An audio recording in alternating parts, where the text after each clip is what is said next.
ডিম ও দুধের সহজ পুডিং নিয়ে হাজির হয়ে গেলাম। আসসালামু আলাইকুম everyone, welcome back to my channel. অনেকেই পুডিং তৈরি করে ভেঙে যায় বা পারফেক্ট হয় না। আজকের ভিডিও তাদের জন্য। বলুন তাহলে কথা না বাড়িয়ে ঝটপট রেসিপি দেখে নেই। এখানে আমি দুধ নিচ্ছি 1 লিটার। দুধটা জাল করে ঘন করে নিব। 1 লিটার দুধ আমি হাফ লিটার করে নিব। আপনারা অল্প করে তৈরি করতে চাইলে হাফ লিটার দুধ জাল করে 1 পোয়া করে নেবেন। দুধ জাল করে ঘন করে নেওয়া হয়ে গেলে ওটাকে এক পাশে রেখে দেব ঠান্ডা হতে। এখন আমি আরেক পাশে 4টা ডিম নিয়ে নিচ্ছি।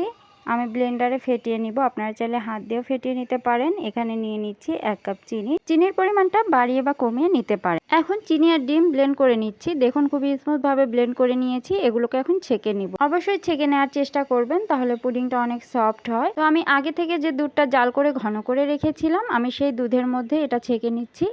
এখন দুধ, ডিম, চিনির মিশ্রণটা মিশিয়ে নিচ্ছি খুব ভালোভাবে। তো এখানে আমি এলাচের গুঁড়োও দিয়ে দিয়েছি, সেটা হয়তো স্কিপ হয়ে গেছে। এবারে সামান্য পরিমাণে চিনি ক্যারামেল করে নিব। আমি যে পাত্রে পুডিং সেট করব সেই পাত্রেই চিনিটা ক্যারামেল করে নিচ্ছি, অন্য কোনো পাত্রতে দেইনি। তো দেখুন চিনিটা হালকা আছে ক্যারামেল হয়ে যাচ্ছে, কালারটা হালকা রেখে করে নিয়েছি। তো সেট হয়ে গেছে ক্যারামেলটা। এখন আমি এখানে দুধ ডিমের মিশ্রণটা ঢেলে দিব। তো আমি আবারও এটাকে ছেঁকে নিচ্ছি। দুধের সর পড়ে থাকলে সেগুলো ছাঁকা হয়ে যাবে। যে পাত্রে পুডিং সেট করব অবশ্যই 80% ভরে দিতে হবে, পুরোটা ভরে দেওয়া যাবে না। তো আমি 80% করে দিয়ে দিয়েছি। আমি আগেই বলেছি দুটো পুডিং তৈরি করব। তো দেখুন আমি দুটো পটে নিয়ে নিয়েছি। এখন পুডিংয়ের পাত্রটাকে খুব ভালোভাবে মুখ আটকিয়ে দিয়ে দিচ্ছি পানির ভাপে। সময় নিয়ে 35 থেকে 40 মিনিট ভাপিয়ে নিব। ফিরে আসছি 40 মিনিট পর। আর পুডিংটা অবশ্যই ঠান্ডা করে নিতে হবে। তো আধা ঘন্টা আমি নর্মাল ফ্রিজে ঠান্ডা করে নিয়েছিলাম।